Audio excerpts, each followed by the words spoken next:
ناظرین، ایک مرتبہ حضرت عیسیٰ علیہ الصلاۃ والتسلیم سے کچھ لوگوں نے عرض کیا کہ اے عیسیٰ ابن مریم، کیا آپ کا رب یہ کر سکتا ہے کہ وہ آسمان سے ہمارے پاس ایک دسترخوان اتار دے؟ تو حضرت عیسیٰ علیہ الصلاۃ والتسلیم نے ارشاد فرمایا کہ اس طرح کی نشانیاں طلب کرنے سے ڈرو اگر تم لوگ مومن ہو۔ یہ سن کر حواریوں نے کہا کہ ہم نشانی طلب کرنے کے لیے یہ سوال نہیں کر رہے ہیں، بلکہ ہمارا مقصد یہ ہے کہ ہم خوب پیٹ بھر کر کھانا کھائیں اور ہم کو اچھی طرح سے آپ کی صداقت کا علم ہو جائے، تاکہ ہمارے دلوں کو قرار آ جائے اور ہم اس بات کے گواہ بن جائیں، تاکہ بنی اسرائیل کو ہماری شہادت کا یقین اور اطمینان ہو جائے، مومنین کا یقین اور بڑھ جائے اور کفار ایمان لے آئیں۔ حواریوں کی اس درخواست پر حضرت عیسیٰ علیہ الصلاۃ والتسلیم نے اللہ تعالیٰ کی بارگاہ اقدس میں اس طرح دعا فرمائی، جس کا ذکر قرآن پاک کے پارہ نمبر 7 سورہ مائدہ میں اس طرح ہے۔ میں آپ کو اس آیت کریمہ کا ترجمہ سناتا ہوں۔ اے ہمارے رب، ہم پر آسمان سے ایک دسترخوان اتار کہ وہ ہمارے لیے عید ہو اور ہمارے اگلے پچھلوں کی، اور تیری طرف سے نشانی، اور ہمیں رزق دے، اور تو سب سے بہتر روزی دینے والا ہے۔ حضرت عیسیٰ علیہ السلام کی دعا پر اللہ تعالیٰ نے ارشاد فرمایا کہ میں دسترخوان تو اتار دوں گا، لیکن اس کے بعد بنی اسرائیل میں سے جو کفر کرے گا میں اس کو ایسا عذاب دوں گا کہ تمام جہان والوں میں سے کسی کو ایسا عذاب نہیں دوں گا۔ چنانچہ اللہ تعالیٰ کے حکم سے چند فرشتے ایک دسترخوان لے کر آسمان سے اترے، جس میں 7 مچھلیاں اور 7 روٹیاں تھیں۔ حضرت عبداللہ ابن عباس رضی اللہ تعالی عنہما سے روایت ہے کہ فرشتے دسترخوان میں روٹی اور گوشت لے کر آسمان سے زمین پر نازل ہوئے، اور بعض روایتوں میں یہ بھی آیا ہے کہ تلی ہوئی ایک بہت بڑی مچھلی تھی جس میں کانٹا نہیں تھا، اور اس میں سے روغن ٹپک رہا تھا،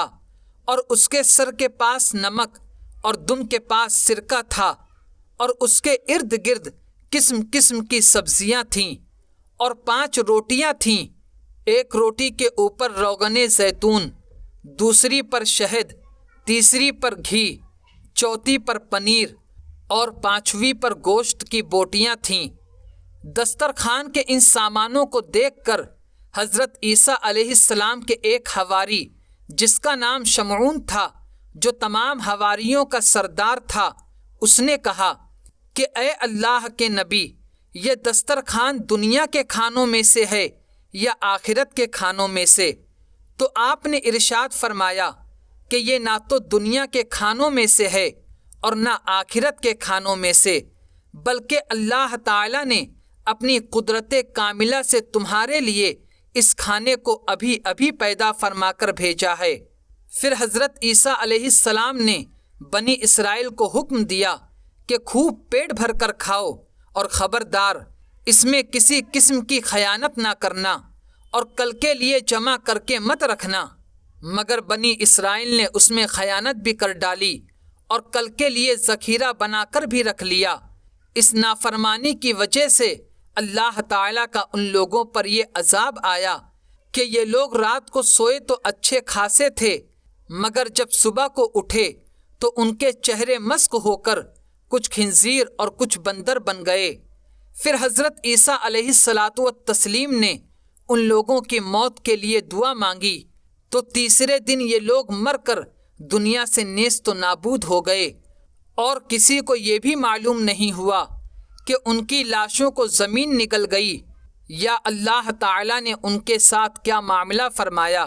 تو ناظرین، معلوم ہوا کہ اللہ اور اس کے پیارے رسولوں کی شان میں توہین کرنے والوں کا انجام بہت برا ہوتا ہے۔